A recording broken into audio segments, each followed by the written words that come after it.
Hello guys, अस्सलाम वालेकुम। मैं हूं आपका host Asif Ali Bhatt and welcome to my YouTube channel Asif Ali Bhatt. So guys, जैसे आपको पता है कि मैं बुक वीडियोज़ वगैरह और लिटरेचर वगैरह पे वीडियोज़ रखता रहता हूं। सो आज जो हमारी टॉपिक होगी वो होगी एग्जिस्टेंशियलिज़म। तो आज हम एग्जिस्टेंशियलिज़म के बारे में मैं आपको बताऊँगा कि एग्जिस्टेंशियलिज़म क्या है। उससे पहले अगर आप हमारे यूट्यूब चैनल पर नए हैं तो मैं आपको रिक्वेस्ट करूँगा कि हमारा यूट्यूब चैनल सब्सक्राइब कर दें और साथ में जो उसका बेल आइकन का बटन है उसको भी दबा दें, ताकि जो आने वाली वीडियोज़ हैं वो सबसे पहले आप तक पहुँचें और आप इन बेहतर चीज़ों से रोशनास होते रहें। आते हैं हम अपनी टॉपिक की तरफ कि एग्जिस्टेंशियलिज़म क्या है।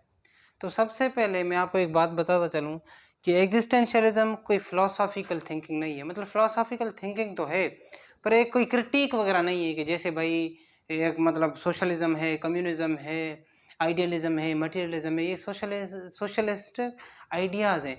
पर ये जो एग्जिस्टेंशियलिज़म है ये सोशलिस्ट आइडिया या कोई भी फ़िलॉसॉफ़िकल आइडिया नहीं है। ये एक मूवमेंट थी जो जिसका स्टार्ट हुआ था।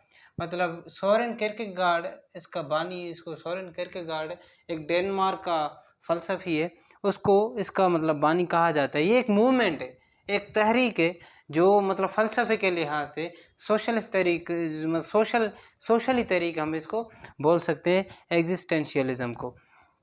तो ये मतलब स्टार्ट जैसे 1700 ईस्वी का मतलब 1700 ईस्वी से 1960 तक आप इसको लगा लेंगे भाई। जो एग्जिस्टेंशियलिज्म है इसका जो दौर रहा वो इस पीरियड में, एग्जिस्टेंशियलिज्म मूवमेंट का जो दौर रहा वो इस पीरियड में जैसे इटालियन रेनेसांस का रहा, निहाइलिज्म का रहा और प्रैग्मेटिज्म का रहा। तो ऐसे ही एग्जिस्टेंशियलिज्म भी एक मूवमेंट थी, फिलोसॉफिकल मूवमेंट थी। अब हम आते हैं कि ये है क्या, एग्जिस्टेंशियलिज्म है क्या। हम इसको उर्दू में इसको वजूदियत भी बोलते हैं और कोई मौजूदियत भी बोलते हैं, पर मुझे मौजूदियत बेहतर लफ्ज़ लग रहा है तो मैं मौजूदियत लिख रहा हूँ। अभी इसका अगर उर्दू में जो होगी वो होगी मौजूदियत। एग्जिस्टेंशियलिज्म निकला है एग्जिस्टेंस से। एग्जिस्टेंस मीन्स मेरा वजूद, मेरा एसेंस, मेरा जौहर, जो भी मेरी मतलब करंट लाइफ है जिसमें इस दुनिया में आया, तो मैं जो भी इस दुनिया में हूँ वो मैं अपने वजूद की वाइस हूँ। तो अभी एग्जिस्टेंशियलिस्ट बोलते हैं कि इसको एग्जिस्टेंशियलिज्म को हम बोलेंगे process of being to become. जैसे हमारी पैदाइश हुई, हमारी माँ ने हमें जन्म दिया तो हम बीइंग हुए, हम इस दुनिया में एग्जिस्टेंस करना शुरू कर दिया। अभी हम जैसे एग्जिस्टेंस में आए उसके बाद हमें सोसाइटी ने अपनी रवायात सिखाई, अपने रिचुअल्स सिखाए, अपने ट्रेडिशंस सिखाए, हमें क्या बनना है, इस एथिक्स सोसाइटी की क्या है, जैसा खित्ता वैसा बंदा। तो इस लिहाज से एक ये प्रोसेस है, process of being to become. अभी ये एग्जिस्टेंशियलिस्ट बोलते हैं कि जो बीइंग और बिकम का जो प्रोसेस है, जैसे हम बीइंग से गुजरे, जैसे हम बीइंग से आए और हम आगे आगे होते बिकम हो गए। मीन्स मैं 5 साल का था, मतलब मैं 1 साल का हुआ या 1 महीने का, 1 दिन का, जैसे मैं पैदा हुआ उसके बाद मैं गया 5 साल तक, 5 से 20 साल तक। मैं अभी ये बोलते हैं कि 1 से 20 साल तक हमें समाज ने हर रवायत सिखा दी। हमने कपड़े पहनना सीख लिया, हमें बोलना सीख लिया, हमने गाना सीख लिया, हमने पढ़ना सीख लिया, हमने लिखना सीख लिया।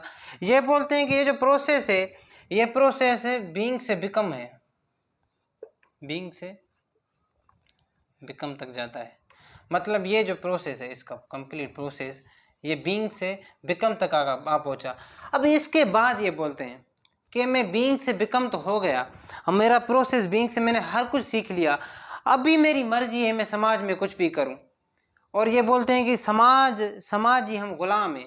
कि एग्जिस्टेंशियलिस्ट बोलते हैं कि जैसे पहली बात हम मज़हब के गुलाम हैं, दूसरी बात हम अपने रिचुअल्स के गुलाम हैं, हम अपने ट्रेडिशंस के गुलाम हैं। जैसे मतलब हम आए इस दुनिया में तो हमें एक मज़हबी करके मतलब समाज ने हमें मज़हब दिया और हम मज़हबी रवायत के अंदर आ गए। जैसे अभी हमारा समाज है तो मैं इधर खुले हम गर्लफ्रेंड नहीं रख सकता, तो ये बोलते हैं कि जैसे मैं गर्लफ्रेंड नहीं रख सकता, ये दूसरे भी एग्जांपल्स हैं कि हम अपने ढंग, जैसे हम कपड़े चाहते हैं औरतें वो कपड़े नहीं पहन सकती जैसे हम कपड़े चाहते हैं, या जैसे हम बाल कटवाना चाहते हैं, आप सऊदी अरेबिया चले जाएं, ईरान चले जाएं, तो उस लिहाज से वो नहीं कर पाते।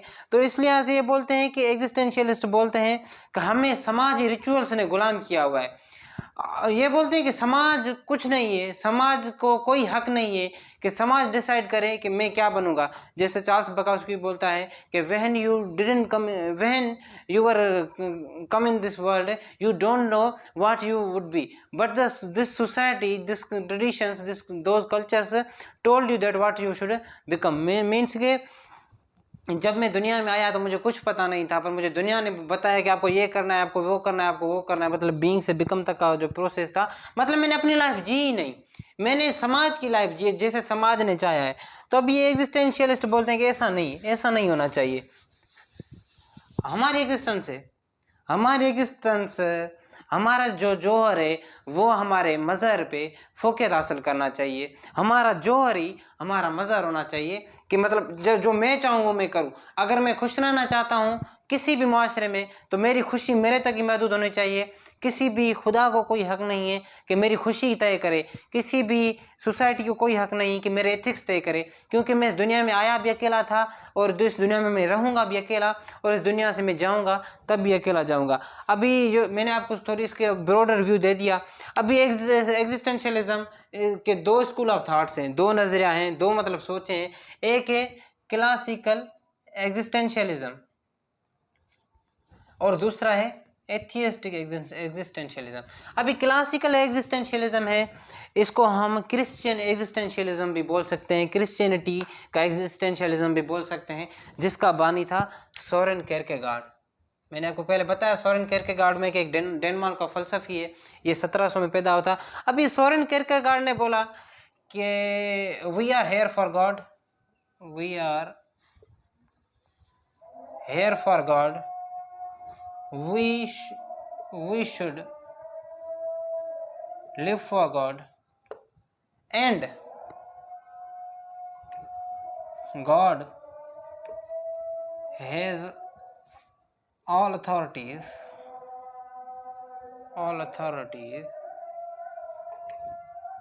of our essence। इसने ये लाइन कह दी सोरेन कियरकेगार्ड ने। पूरा मतलब इसका जो एंजाइटी अगर आप पढ़ेंगे बुक है तो उसमें इन्होंने ये समझाने की कोशिश की है कि हम इस दुनिया में हमें खुदा ने मतलब जैसा हमारा मतलब मजहबी पॉइंट ऑफ व्यू भी है, जैसा इस्लामिक पॉइंट ऑफ व्यू, जहाँ दूसरा क्रिश्चियनिटी का पॉइंट ऑफ व्यू यही है।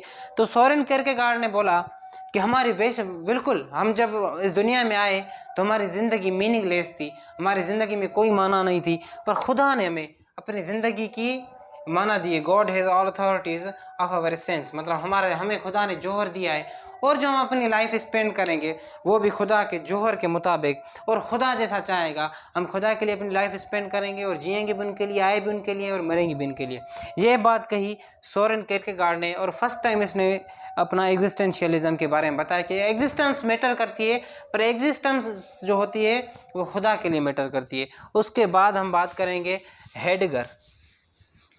अभी हेडगर ने इनसे थोड़ा डिफरेंट बात कर दी।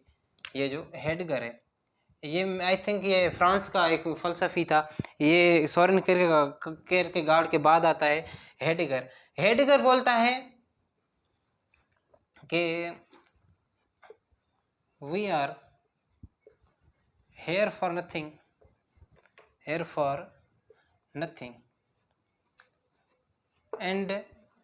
and we live in nothing and we will die in nothing। अभी ये जो है पूरी नथिंगनेस की बात करता है कि मैं इस दुनिया में आया तो मैं कुछ नहीं था, मेरा सिर्फ वजूद था। इस समाज ने डिसाइड किया कि तुझे क्या बनना है, और मैं रहूँगा तब भी मैं अपने आप के लिए नहीं रहूँगा, मैं अपने माशरे के लिए रहूँगा, पर मैंने अपने वजूद के लिए इस दुनिया में नहीं रहता। और जब मैं मरूँगा तो मैं पता नहीं किधर चला जाऊँगा, और तब भी मेरा मरना भी जो होगा वो मेरे लिए नहीं होगा। ये पूरे समाज को बोलता है कि ये पूरा समाज जो है, जो मेरा जो पूरा वजूद है, जो मेरी पूरी मौजूदियत है वो नथिंग पे है। और जो एग्जिस्टेंशियलिज्म के जो सबसे तहरीक को जिसने उभार दिया वो हेडगर के मतलब अगर कोर को हम देखेंगे, वो अगर कंक्लूजन के देखेंगे वो हेडगर के पूरे काम को, तो मतलब नथिंगनेस पे बिल्डअप करता है। ये बोलता है कि nothing for human beings for us. आगे चलते हैं हम। उसके बाद आते हैं हम नीत्शे पे। अभी नीत्शे ऐसा नाम है कि दुनिया में ऐसा कोई बंदा नहीं होगा मेरे ख्याल में कि जिसका लिटरेचर से मतलब इंटरेस्ट हो, लिटरेचर में इंटरेस्ट हो, फ्रेडरिक नीत्शे का नाम नहीं जानता हो। सबको पता है कि जर्मनी का एक मतलब सबसे अलग और बहुत मशहूर फ़लसफ़ी था, और ये इनकी पैदाइश भी इस मॉडर्न वर्ल्ड में हुई है। जब हमारे पास सनत इनकलाब आ रहा था, उस टाइम फ्रेडरिक नीत्शे का जन्म होता है। और फ्रेडरिक नीत्शे एक हमें बात करता है बियॉन्ड एंड गुड, इसका अपना बुक है beyond the good and evil. उसमें फ्रेडरिक नीत्शे बात करता है सुपरमैन की। अभी फ्रेडरिक नीत्शे बोलता है कि हम इस दुनिया में आए हैं, हम इस दुनिया में आए, हम कमज़ोर थे। अगर ये नेचर हमारा जौहर एक ताकतवर है तो मुझे ताकतवर रहने का पूरा हक है। अगर कोई आगे वाला कमज़ोर है तो उसका वो जौहर है कि वो कमज़ोर है, उसका मुझ पे फ़र्क नहीं पड़ना चाहिए। अगर मैं ताकतवर हूँ तो और मैं ताकतवर रहना चाहूँ और मुझे ताकतवर होना चाहिए। तो फ्रेडरिक नीत्शे ने सुपरमैन वाली बात की थी, उसका भी जो ताल्लुक था वो इस पे था, एग्जिस्टेंशियलिज्म से फ्रेडरिक नीत्शे का सुपरमैन का ताल्लुक था। जिसको बाज़ मतलब जो दुनिया के डिक्टेटर था मसूलिनी और हिटलर था, जहाँ फाशिस्ट लोग थे, इनको इस डॉक्ट्राइन को बहुत तरीके मतलब बहुत इसको गलत यूज़ किया। हालांकि नीत्शे का कुछ और पॉइंट ऑफ व्यू था, पर उसको किसी और मतलब सिफ्त में ले गए, सिन्फ में ले गए। हम किसी और टॉपिक पे इस पर भी बात कर लेंगे। उसके बाद आते हैं हम जेन पॉल सार्त्रे। जेन पॉल सार्तर के बारे में, ये भी एक फ्रांस का एक फ़लसफ़ी है और 1940s का फ़लसफ़ी है और 1960s तक सबसे ज़्यादा इस मूवमेंट को मतलब रूह जो थी ना, वो जान थी, वो जेन पॉल सार्त्रे थे। जेन पॉल सार्तर ने बोला कि इसका एक मतलब है वो नौजिया, इसका एक बुक है नौजिया, उसमें एक कैरेक्टर होता है, एक नावल है इसका, उसमें एक कैरेक्टर होता है, वो ट्रेन पे मतलब खड़ा होता है और ट्रेन की सारी सीटें खाली होती हैं, तब भी ये खड़ा होता है।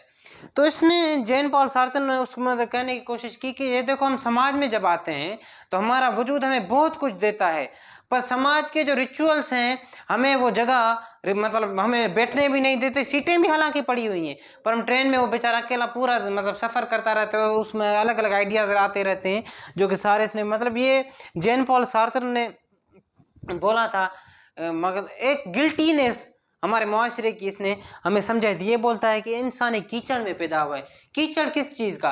कीचड़ समाज ही। एक तो कीचड़ जो होता है गिल्टीनेस, गिल्टीनेस ऑफ ट्रेडिशंस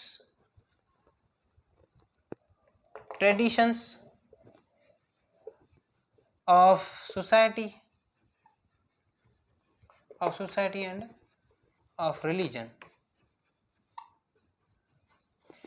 भाई इसने बोला कि हम अपने समाज में आए, वही बात जो सोरेन किरकेगार्ड, हेडेगर, नीत्शे बोल के जेन पॉल सार्त्र ने इसको थोड़ा और आगे लेके गए कि भाई हम समाज ये समाज बेकार है, और इसमें हम जो पैदा हुए हैं वो एक मतलब एंजाइटी है हमारी, वो एक हमारा नौजिया है कि हम इस सोसाइटी में पैदा तो हुए हैं पर हम अपनी ज़िंदगी नहीं जीते। मतलब एक ट्रेडिशन है, भाई तुम्हें ये करना है, भाई तुम्हें ये करना है, और उसके खिलाफ जब बंदा जाता है तब भी बंदा अपने वजूद में आता है, और जब इसके इन चीज़ों के खिलाफ चला जाता है बंदा, तो बंदा हो जाता है रिबेलियन, बागी। जब बागी बंदा समाज के अगेंस्ट चला जाता है तो समाज उसे ख़त्म कर देता है। इनका ये मतलब समाज का जो बहुत बेकार चेहरा था, बहुत गिल्टी चेहरा था, वो जेन पॉल सार्त्र ने हमें समझाने की कोशिश की कि यह समाज हमें अपने लाइफ पे फ्रीडम ऑफ एक्सप्रेशन में जो चाहता हूँ मैं उस पर रहूँ। ये मतलब जॉन पॉल सार्त्र ने बोला कि समाज आपको ये करने नहीं देगा, और समाज ये नहीं कभी नहीं चाहेगा कि आप जो है एक मतलब खुश एक आज़ादाना लाइफ जिए। अगर आप समाज के अगेंस्ट जाएंगे तो समाज आपको मार देगा। और ये जेन पॉल सार्त्रे जो थे वो यूएसएसआर के बिल्कुल करीब थे, स्टालिन के साथ इनका बहुत अच्छा ताल्लुक था, और ये सोशलिज्म से भी इम्प्रेस थे। और इन चीज़ों का जो हल था, इस सोसाइटी की थिंकिंग का जो हल था, वो जेन पॉल सार्त्रे ने सोशलिज्म में ही देखा था, जो कि हमें कार्ल मार्क्स ने, जर्मनी के फ़लसफ़ी कार्ल मार्क्स ने दिया हुआ था। और उसके बाद अल्बर्ट काम्यू। अभी अल्बर्ट काम्यू जो था, ये मतलब अदब का नोबेल प्राइज़ भी इसको मिला था अल्बर्ट कामुस को। इसने थोड़ी अलग बात कर दी। अल्बर्ट कामुस ने ये बात की कि हम इस दुनिया में, इसने एक चीज़ ऐड की इसमें एग्जिस्टेंशियलिज्म में, इसने एक चीज़ प्लस कर दी, एब्स ड्यूरिटी। इसका मीनिंग है, इसकी मतलब माना हो कि मीनिंगलेस, मतलब इसने बोला हमारा वजूद मीनिंगलेस है, जब हम दुनिया में हमें पता नहीं और हम अपनी मर्जी से भी नहीं है, पता नहीं इस नेचर का मतलब फितरत थी या कोई खुदा था जिसने हमें भेजा।